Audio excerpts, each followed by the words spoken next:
Hello everybody, good day to you. I would like to welcome you to another edition of I Just Bought This Car. This is a 2017 Ford Escape, 63,000 miles on it. And the customer states they have owned this vehicle for I think 60, 90 days, something like that.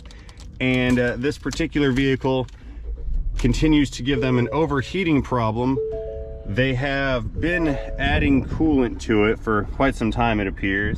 They say they park it in a garage, they do not have any leaks, but the coolant level seems to keep disappearing, and they don't know why. Every now and then, on a like a hot restart, they say it will not start. It'll crank for a long time, and then it'll start. Then it misfires for a little bit, and then it stops. I don't have a check engine light here. I'm not sure about a misfire. I'll check for trouble codes later, but we're gonna see what is happening with this engine coolant situation first and foremost. So stay tuned, this is gonna be a fantastic video. Powering down and popping the hood.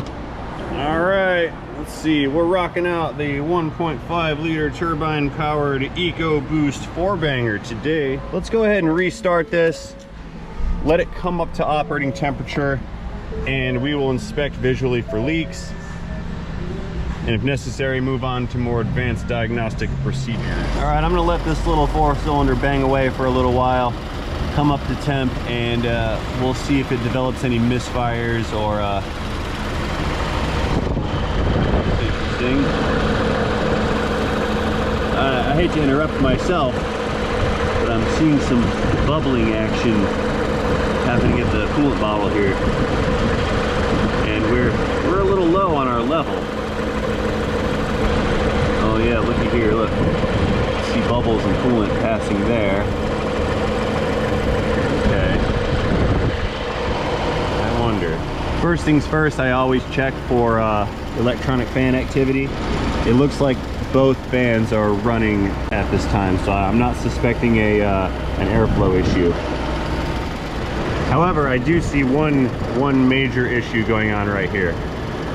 The letters are pointed the wrong way. That didn't sound good. There. Okay, this is fixed. All done. Okay, problem solved. All is right in the world. See you guys later. Have a good day. Thanks for watching. I'm just kidding. I wouldn't do that to you guys. I don't want to jump the gun, but I'm already suspecting there are combustion gases entering the cooling system. I say that based on the symptoms that they've described so far, and the fact that there's 3 empty gallons of coolant inside in the passenger compartment. I think what I'll do is conduct a chemical test on this cooling system to see if, in fact, there are hydrocarbons present. Those could indicate a possible leaking cylinder head gasket or even a cracked cylinder head. What could be happening is that combustion gases are passing into the cooling system through pressurization inside of the cylinder. So let's go bust out the test kit and just rule that out as a possibility, or it's going to send us in that direction. Now I believe my tester kit is here somewhere. Ah, there's part of it. There we go. Good. Okay, here's how this is going to work. I'm not sure what this particular chemical is inside of here, but what it does is react to the presence of hydrocarbons. Basically, it will turn colors if it detects any kind of combustion gases or hydrocarbons, as those materials may or may not pass through this solution. So what we do is we're going to install a small amount inside of this testing device, and we are going to siphon gases out of the overflow bottle, and as those gases are pulled into this testing tube, they're going to atomize through a diffuser, and they're going to spread through the solution. If the solution changes colors, then that is an indicator of combustion gases are present. Yeah, it's on me. And if it remains blue in color, that means that combustion gases are not present. We're basically testing for a blown up head gasket or a possibly cracked cylinder head. The bottom of this device has an inlet port, and there's a check valve in there, meaning gases can flow in this direction but not in this direction. What we're going to do is install this guy onto the overflow tank. We're going to squeeze the little bottle. This little bottle is going to draw air in from the bottom side. And like I said, if any of that air contains hydrocarbons or combustion gases, it will change the color of this blue solution to a yellow color, and that'll give us a positive test result. Now, it's been a good 5 or 10 minutes of this thing sitting here idling. I should have done this test immediately after a cold start, because if there is a crack in a cylinder head or even a leaking cylinder head gasket, as the engine reaches operating temperature and everything expands, it can actually cause those leaks to seal up. But I still have some bubbles flowing through here, so I believe that I should get an accurate... That's a lot of pressure. I should get an accurate test result, even with this thing having reached operating temperature. Yeah, there's a lot more flow of gases now. Look at that. Okay. Let's see what we get here. Give the squeezy ball a squeeze.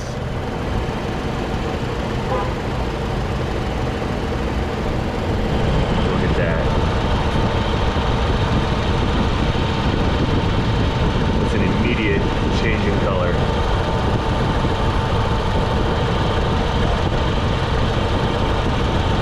Okay, well, this is most unfortunate.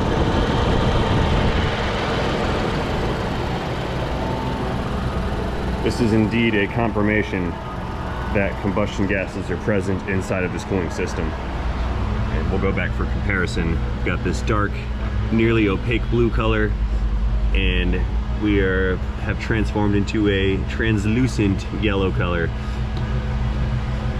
Okay, bad news. Well, let's let everybody know, and then we'll see what we can do about this situation here. Let's go ahead and shut her down again. I'm gonna go ahead and pull trouble codes really quick, if there are any, just to have a more complete information when I present the issue to the customer. All right, we've got Ford pulled up. Let's go into engine. Let's start the engine so that stupid beeping stops. Codes menu. Memory codes, please. Yes, yes, yes. Do not abort.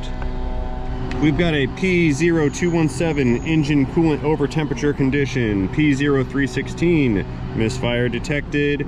P04 Delta Bravo symptom 00. Crankcase ventilation system disconnected. Okay. I'll have to look into that. P06 E9 starter performance, so the starter did not perform. Okay.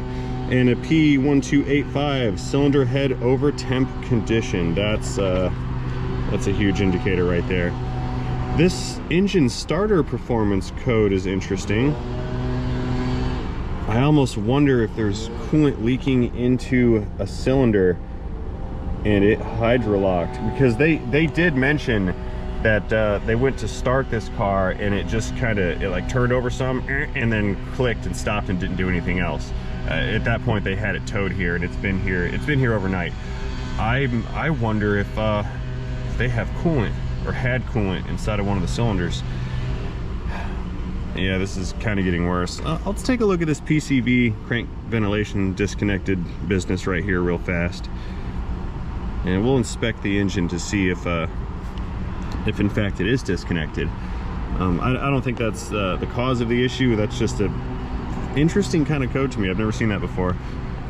It did not look like the PCV system was actually unplugged. I did just locate a bulletin on this. Basically states check to make sure your pressure sensor is connected. If so, go ahead and perform a reprogramming procedure. So that's a dealership move right there. I'll let them know about this too. But let's go physically check the engine just to make sure it is actually hooked up. Yeah, that's what I thought. It's connected. We're all good here. And one more visit to the coolant tank shows that there is a lot of gases being produced from the cooling system. I'm becoming very confident that there's either a head gasket leak or possibly a cracked cylinder head. You never want to rule out a cracked cylinder head because you don't know how long these things are driven while overheated. So if anybody ever runs into an issue where you think it's just a head gasket, always leave that door cracked to make sure that if you get that cylinder head off and go have it inspected, the customer doesn't freak out when you tell them they need a new cylinder head. You always have to leave that door open just a wee little bit, just in case. Okay, no need to run this thing any longer. Really shutting it down this time. Let's go relay the bad news. While they're digesting the news, I went ahead and pulled up the labor time for this head gasket job on AllData, and it's coming up with 17.6 hours. Okie dokes, this situation's not really looking that good here. Number one, best case scenario, this repair is silly expensive. Number two, the customer cannot really afford best case scenario, silly expensive. Number three, there's a chance that this thing being 4,000 miles out of warranty, that Ford may warranty the situation. Additionally, number four, I was doing some reading, and I have found that it may not be a head gasket or a cylinder head problem. There could actually be a cylinder block problem, which is the engine block. So this thing actually may end up needing an engine, or have the engine removed and some machine work done. That being said, the red flags seem to start, they're stacking up right now. You know, I've got this huge uphill battle of who's gonna pay the bill. Do I have the capabilities here at this particular shop to do this job? Because I do believe there are some special tools involved for setting up timing, which we do not have here. That's kind of a non-issue, but it's adding to the list of red flags, like I said. And my concern is I pull this thing apart, inspect everything, invest all of this labor time into it, and then once it's apart, we find out that it's actually going to need an engine, which is going to increase the cost way outside of the scope of the proposed budget. And then I find myself in a position with a stall that's occupied by car parts everywhere, with a car that's taken apart that I can't fix, and the customer can't pay for replacement parts. So we're gonna put this on hold for right now, and we're gonna get a hold of the lot that sold it. We're gonna get a hold of Ford. We're gonna see if they've got some kind of aftermarket warranty or something to maybe get this thing over at the Ford dealership, where they've got the right tools and the right experience and the capabilities to do this properly should anything decide to go south. I don't know. I mean, I guess at the end of the day, it really amounts to who's paying the bill. And there are too many unknowns right now for us to go, here's what your bill is going to be to fix this problem, and that's that. Because like I said, I may pull this cylinder head off and find out that there's actually engine block damage. So this one's going to go on hold for right now. That being said, I'm going to end this particular video, but as this situation develops, I'll be sure to make a follow-up if I have any more involvement from this point forward. If you guys never see this car again, then it went away to Ford, and I'll just mention that in another video later on. But if it's not gonna go away and I'm gonna do the work, best believe I'm gonna make a series on this particular job. So, I'd like to thank you guys for watching this video. Certainly do appreciate it. Please let me know what you think down in comment land below. I hope you liked this video. If you did, please communicate that to me effectively by tapping that thumbs up button. Again, and as always, thank you guys for watching, and most importantly, don't forget, have yourselves a great day. See you guys later. No words of farewell today. Escape.